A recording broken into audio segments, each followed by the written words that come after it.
Hello' friends, মই হিমাদ্ৰী আপোনালোক সকলোকে পুনৰবাৰ স্বাগতম জনাই আৰম্ভ কৰিব ওলাইছোঁ মোৰ আজিৰ ভিডিঅ'টো। কি খবৰ আপোনালোকৰ? আশা কৰোঁ সকলো ভালেই আছে। থাম্বনেইলটো চাই চাগে গমেই পাইছে আজি কিহৰ ৰেচিপি হ'ব গৈ আছে। হয়, আজি মই বিহাৰী ষ্টাইলত এটা চিকেনৰ ৰেচিপি বনাব গৈ আছোঁ। আশা কৰোঁ আপোনালোকে চাই ভাল পাব। লওক আমি ৰেচিপিটো আৰম্ভ কৰোঁ। তাৰ কাৰণে পোনপ্ৰথমে মই এই চিকেনখিনি আধা কিলো চিকেন লৈছোঁ। ইয়াত প্ৰথমতে মই ইয়াত এতিয়া হালধি 1 চামুচ ঢালি দিম।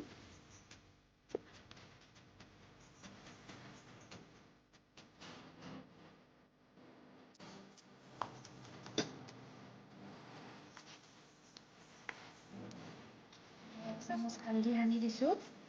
হালধিত এণ্টিচেপ্টিক হয় হালধিটো, আৰু আপোনাৰ চাফা কৰাত সহায় কৰে।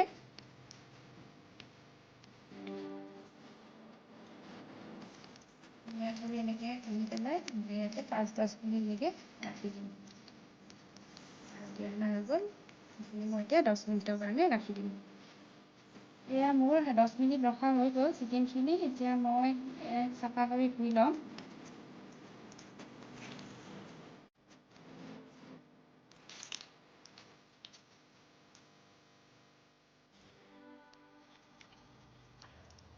চিকেনখিনি ধোৱা হৈ গ'ল। এতিয়া এইখিনি আমি ভাজি ল'ম। চাই থাকিব আপোনালোকে। কেৰাহী এখন পাতি দিছোঁ মই। কেৰাহীখন গৰম হৈছে। তাৰপিছত মই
টেষ্ট আনে এনেধৰণে।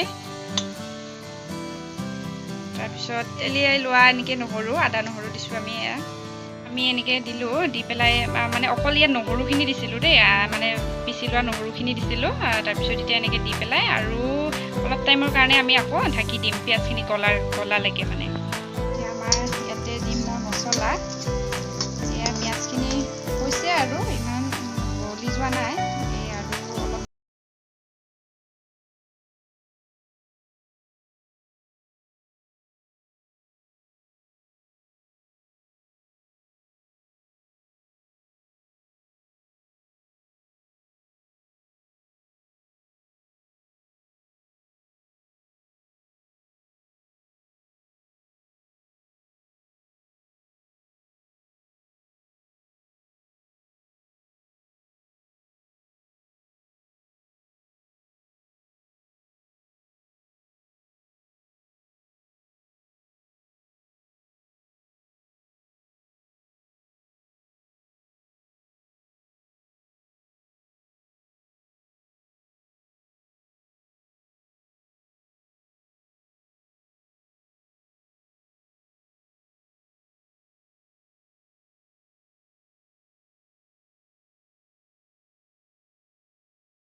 ঢাকনি গুচাই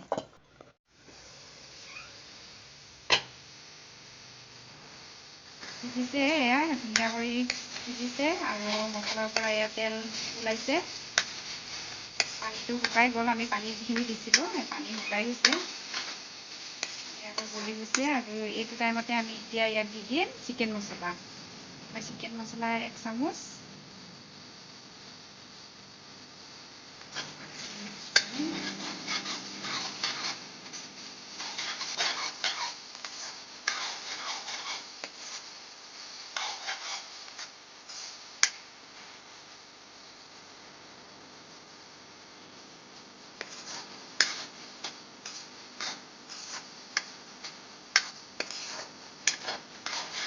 ভালদৰে আৰু এইখিনি পিঁয়াজখিনি একদম পেষ্ট টাইপ হৈ যাবৰ কাৰণে মই অলপমান এনেকৈ হেৰি কৰি দিছোঁ হাতেৰে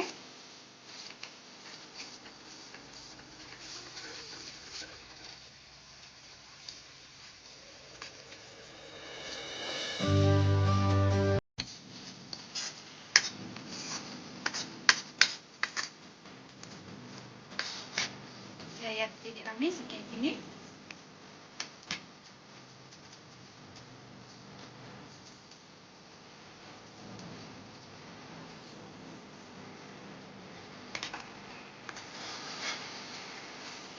মছলাখিনিৰ লগত ধুনীয়া কৰি এনেকৈ মিক্স কৰি কিনে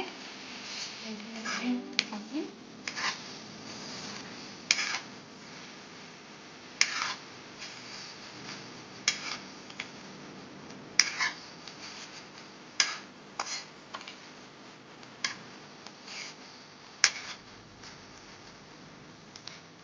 খিনি কৰিব হয় 1 কাপ এতিয়া পানী দি দিম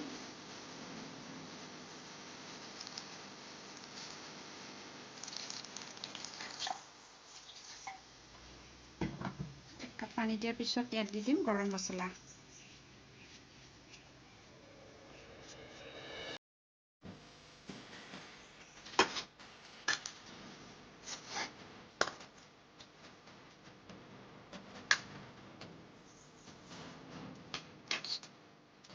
এতিয়া 10 মিনিটৰ কাৰণে এইখিনি আমি ঢাকি দিম এনেকৈ একদম ল' ফ্লেমত ৰাখিব লাগিব তাৰপিছত আপোনালোকে একদম চুব নহ'ব ইয়াক লৰাব নহ'ব 10 মিনিটৰ কাৰণে একদম ঢাকি দিলেই হ'ল একদম ল' ফ্লেমত এতিয়া আমাৰ 10 মিনিট হৈ গ'ল। 10 মিনিটৰ পিছত এয়া আমি গেছটো অফ কৰি দিলোঁ। তাৰপিছত 10 আৰু 5 মিনিটৰ পিছত আমি ঢাকনি গুচাই পেলাই আপোনালোকক ইয়াৰ লুকটো দেখাই আছোঁ। বলক আমি 5 মিনিটৰ পাছত আমাৰ চিকেনখিনি চাওঁ কেনেকুৱা হৈছে। চাওক আমাৰ চিকেন।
এইখিনিয়ে আছিল আজিৰ কাৰণে ৰেচিপিটো আপোনালোকৰ লগত শ্বেয়াৰ কৰিলোঁ আৰু ভাত পানী খালোঁ আমি। বিৰাটেই টেষ্টি হৈছে আৰু বিৰাট ধুনীয়াকৈ সিজিছে মাংসখিনি। যদি এনেধৰণে বনাই খোৱা নাই আপোনালোকে এবাৰ ট্ৰাই কৰি চাব। মই নাজানো আপোনালোকক কেনেকৈ বুজাব পাৰিছোঁ, কিন্তু চেষ্টা কৰিলোঁ। খাই কিন্তু ভাল লাগিল ৰেচিপিটো, সেইকাৰণে আপোনালোকৰ লগত শ্বেয়াৰ কৰিলোঁ। আশা কৰোঁ আপোনালোকে ভিডিঅ'টো চাই ভাল পালে। যদি ভিডিঅ'টো চাইছে তো প্লিজ এটা লাইক কৰি দিব আৰু চেনেলটো মোৰ ছাবস্ক্ৰাইব কৰি দিব। বহুতে ভিডিঅ'টো চাই কিন্তু ছাবস্ক্ৰাইব নকৰে। আপোনালোকে চাই পেলাই ক'ব কমেণ্টত মই কি পাৰিছোঁ কি পৰা নাই, বা কিবা ভুল হৈছে যদি মোৰ উইক পইণ্টখিনি আপোনালোকে দেখাই দিব, আৰু তেতিয়া মই আৰু ভালকৈ ভাল ধৰণে আৰু বনাবলৈ চেষ্টা কৰিম। কি নহওক আজিলৈ ইমানখিনিয়ে আছিল। আশা কৰোঁ আপোনালোকে ভিডিঅ'টো চাই ভাল পালে। যদি ভিডিঅ'টো চাই ভাল লাগিল লাইক এটা কৰিব আৰু কমেণ্ট কৰি জনাব কেনেকুৱা পালে। আজিলৈ আহিছোঁ, আকৌ লগ পাম অন্য এটা ভিডিঅ'ৰ সৈতে।